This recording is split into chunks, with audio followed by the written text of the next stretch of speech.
Hey everyone, here's part 6 of the blog I recorded with Caroline. Oh, sorry. I have to broach on this. I know it's not really anything to do with what we're discussing, but I have to bring it up anyway. PC. I wish to God that was never invented. PC. I'm a cripple. So what? Oh, can't use the word cripple. It's not PC. Have to tell the story. Have to tell the famous story. Going down to our local karaoke one night in the summer. Yeah. The guys that run the karaoke and the guy that runs the pub. We have known them, for God knows how many years. Lots of years. Summertime. Me and my husband. He's disabled as well. He has an artificial leg. Please don't ask me which one, 'cause I can't remember. His left one. I was joking. But nobody knew that he actually had an artificial leg until this summer, because we go out, he's in his mobility scooter, I'm in my electric chair, and because we live fairly close to the pub, we rode it down every week in the summer. This particular night, he's wearing shorts. My husband, this is.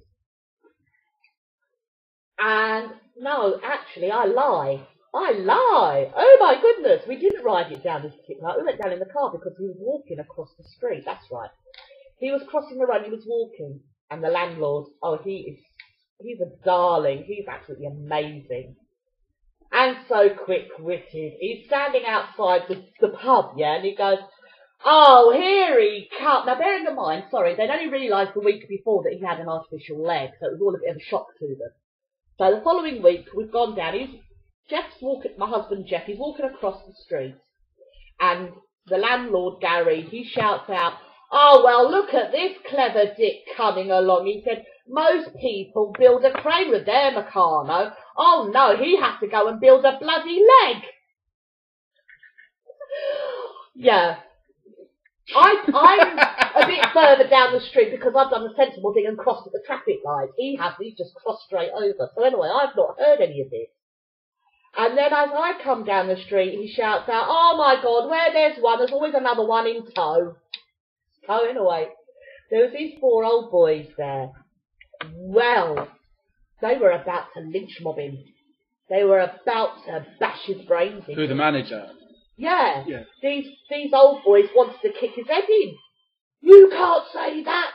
That's not PC. How?" He said, "I can say it." He said, "I've known him for years."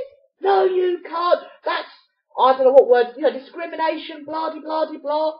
You could get done for that." Look, and they were really going to town on him. They really thought, they were absolutely disgusted with him. But of course, me and Jeff thought it was the most funniest thing on earth. We were absolutely killing ourselves laughing. Do you know what I mean? We couldn't stop but laughing and thinking, how quick-witted was that? That was just perfect, So, of course, we didn't know that these guys wanted to lynch him until towards the end of the night. Now, bearing in mind, we're going back like 6-7 months ago. Even today, Gary still tells that story because he was so amazed. And this is what sickens me, because people are like little lambs. They follow the flock. PC, you can't say this, you can't say that. Why not? It's among friends. Why can't we say it?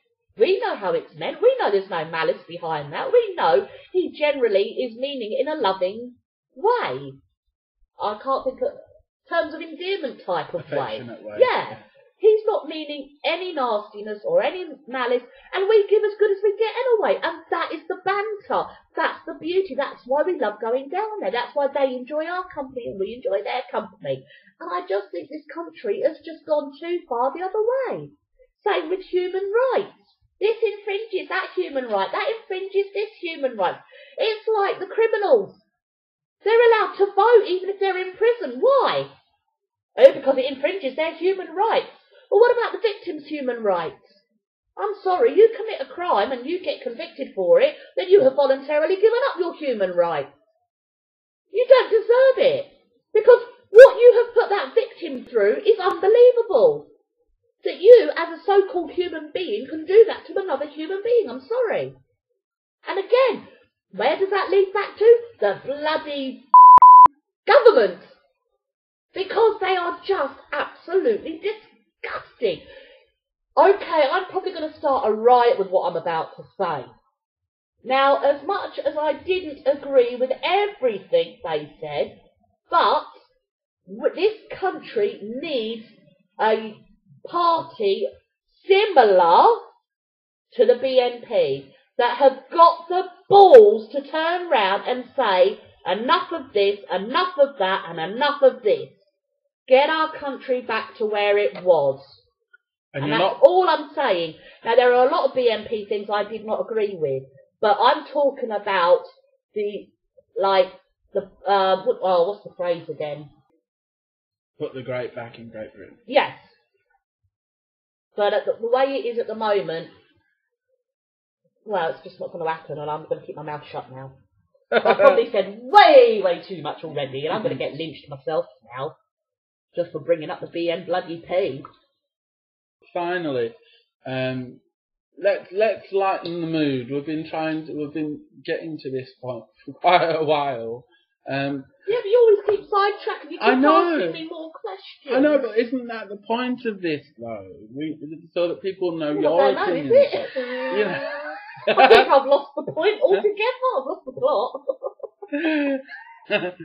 But the point of this is this. I thought it'd be funnier than this.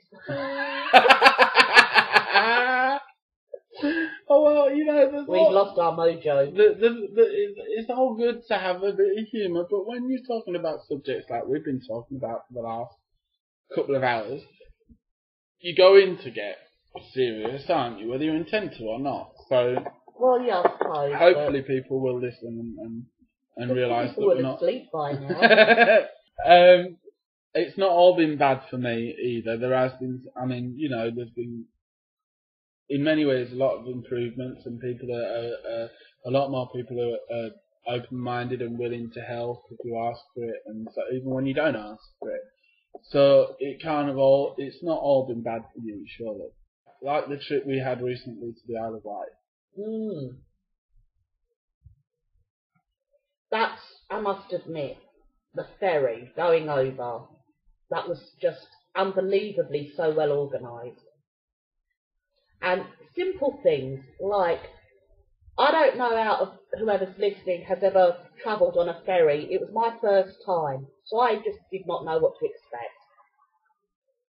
As you drive to the dock, you are given a ticket, and you notify whoever's giving you the ticket that you're a disabled driver and need a disabled bay.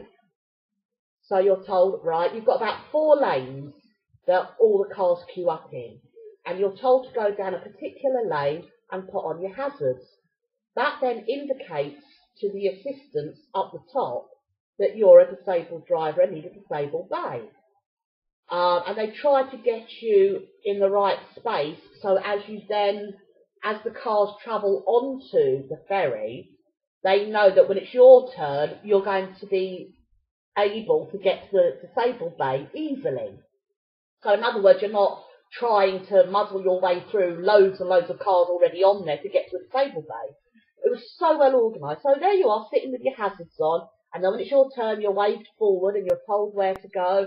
We had a wonderful assistant who helped us out of the car, got the ramps so your chair could go over the massive, all I can call them are flood doors, the electronic flood doors, and you've got a massive, metal girder thing to step up and over and down to get through the door.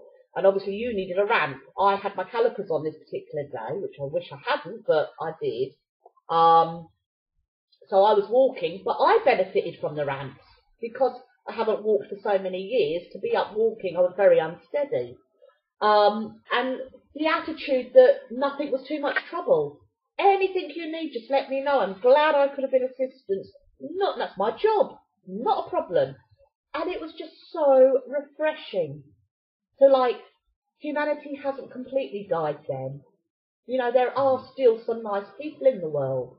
You know, you live your daily lives and, you're up against people hustling and bustling and stepping over you and bashing into your chair to get past you. And it does become a bit tedious, and you do end up to a certain degree thinking, is this all life has to offer? Is this what society has become? Then you go somewhere that's out of your normal routine or whatever, and you're graced with these people that are like only too happy to help you. Nothing's too much trouble. Wait there. I'll get the ramp. And you go up in the lift and you come out. You've got this in front of you. You've got that in front of you. The disabled toilet here. The disabled toilet there. Everything you could possibly want. You know? And it is just, it's touching. Actually, it is very, very touching. And I mean, we were going to the Isle of Wight. Now, whether it's because it was the Isle of Wight and it's not part of mainland or life's a little bit slower or whatever, but then I found that about Devon. We've been to Devon and that is on the mainland. So, but I just think when you get outside of London, I think life is completely different. People are friendlier, they're more helpful, whether you want them to be or not, and I don't mean that in a bad respect, I just mean that that is their nature.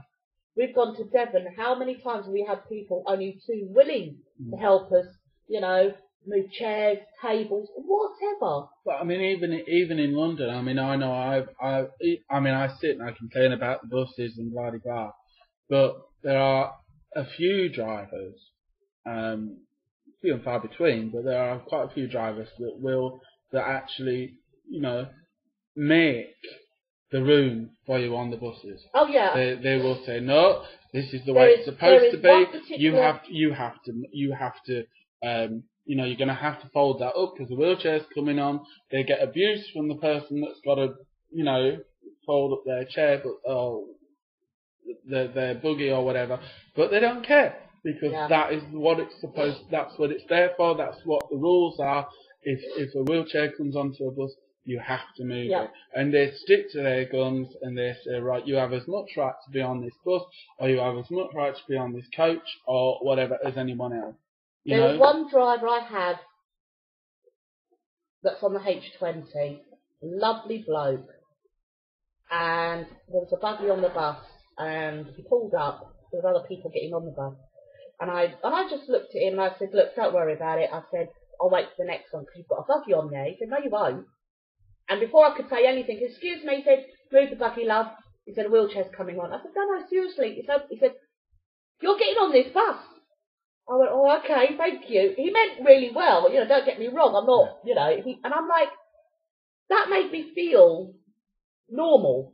Yeah. Although, may sound contradictory to something I said ages ago about you don't want special treatment, you don't want to have people do things because it, you know, it brings attention, but if you can understand my way of thinking, I didn't actually bring that attention to me. It was the driver doing it. Yeah. You know what I mean? Where with the similar situation with the other driver I was talking about earlier, we put out the ramp and everything, and I was one that turned around and said, why, is there room because you've got a buggy? Now, if I had said nothing and I got on that bus, then I brought that situation upon myself. Sorry, love, can you move your buggy? I need that space. Then you could get the old tut, tut, tut, you know, look what she's made that mother do.